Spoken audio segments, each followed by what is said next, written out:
রেগে গেলে কিছুক্ষণ নীরব থাকো, আর ভুল করলে মাথা নত করো।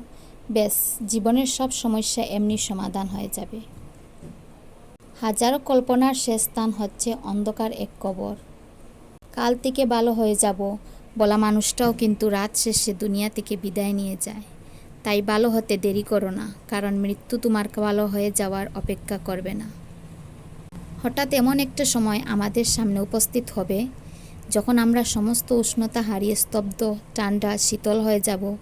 সেদিন ছিন্ন ভিন্ন হবে আমাদের জাগতিক সকল বন্ধন, এর নামই মৃত্যু। হঠাৎ করে যখন দেহ থেকে রুহটা বের হয়ে যাবে, তোমাকে রাখা হবে কবরে, সেদিন বুঝবে এক ওয়াক্ত নামাজের কত দাম। খুব তো পড়ে আছো দুনিয়ার মায়ায়, নিঃশ্বাস বন্ধ হয়ে গেলে কেউ আপন ভাববে না তোমায়। সুখটাকে খুঁজতে খুঁজতে একদিন মৃত্যুর কাছে পৌঁছে যাওয়ার নামই বোধহয় জীবন। পৃথিবীতে সবথেকে আপন হলো চোখের জল, কারণ তুমি তাকে সুখের সময় না পেলেও দুঃখের সময় ঠিকই পাবে। কিয়ামতের দিন যাদেরকে প্রথমে জান্নাতের দিকে ডাকা হবে, তারা হলেন ওইসব ব্যক্তি যারা সুখে দুঃখে সবসময় আল্লাহর প্রশংসা করেন। সন্তানকে অত্যধিক আদর করা, প্রশ্রয় দেওয়ার অর্থই হলো তাকে অন্ধকারের দিকে ঠেলে দেওয়া। আর শাসন করা, সংস্কার দেওয়ার অর্থ হলো তাকে আলোর পথ দেখানো। তাই সন্তানকে অত্যধিক আদর ও প্রশ্রয় না দিয়ে শাসন করুন, সংস্কার দিন।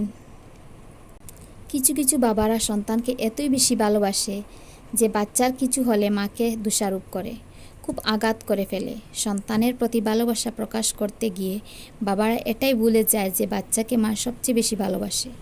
বাচ্চার প্রতি সে সবচেয়ে বেশি যত্নশীল, তাকেই সে অভিযোগের কাঠগড়ায় দাঁড় করিয়ে দেয়। যেসব মেয়েরা বাবার বাসায় গিয়ে বেশি দিন থাকতে চায় না, তাড়াতাড়ি চলে আসে স্বামীর কাছে, ওরা বউ না, হীরার খনি। এরা স্বামীকে অনেক বেশি ভালোবাসে, এদের বেশি করে যত্ন নেবেন। একজন স্ত্রী ভালো হতে স্বামীর 4টি গুণ প্রয়োজন। নাম্বার 1, একজন ভালো স্ত্রী হতে স্বামীর ভালোবাসা প্রয়োজন। নাম্বার 2, একজন ভালো রাঁধুনি হতে স্বামীর প্রশংসার প্রয়োজন। নাম্বার 3, একজন গৃহবধূ হতে স্বামীর সহযোগিতার প্রয়োজন। নাম্বার 4, একজন সফল নারী হতে স্বামীর অনুপ্রেরণার প্রয়োজন। স্বামীদের 5টি ভুলের কারণে স্ত্রীরা খারাপ হয়। নাম্বার 1, স্ত্রীকে অতিরিক্ত শাসন করা। নাম্বার 2, পরিবারের কথায় কান রেখে স্ত্রীকে অবহেলা করা।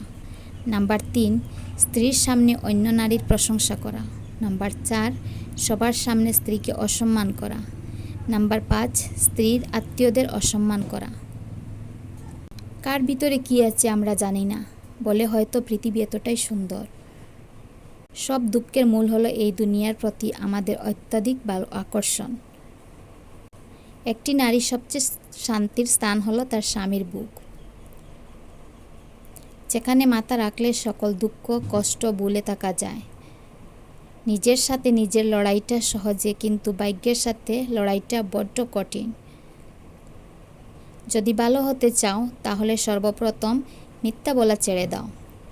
তোমরা বেশি আর্থিক সম্পদ গ্রহণ করো না, কারণ এর দ্বারা তোমরা দুনিয়ার প্রতি বেশি দুর্বল হয়ে পড়বে। ভালোবাসা কি জানেন? একদিন হজরত ফাতেমা রাদিয়াল্লাহু তাআলা আনহু কুরআন তেলাওয়াত করছিলেন, তখনই পুরুষের 4টি বিয়ে করার আয়াতটি সামনে আসে। তখন তিনি দৃঢ় কণ্ঠে কুরআন তেলাওয়াত পড়তে থাকেন, যাতে হজরত আলী রাদিয়াল্লাহু তাআলা আনহা শুনতে না পান। আলী রাদিয়াল্লাহু তাআলা আনহা মুচকি হেসে বললেন, তুমি একাই 4 জনের সমান। সুবহানাল্লাহ। কথাগুলো ভালো লাগলে লাইক, কমেন্ট, শেয়ার করে দিবেন, আর আমাদের চ্যানেলটা সাবস্ক্রাইব করতে ভুলবেন না। আসসালামু আলাইকুম, আল্লাহ হাফিজ।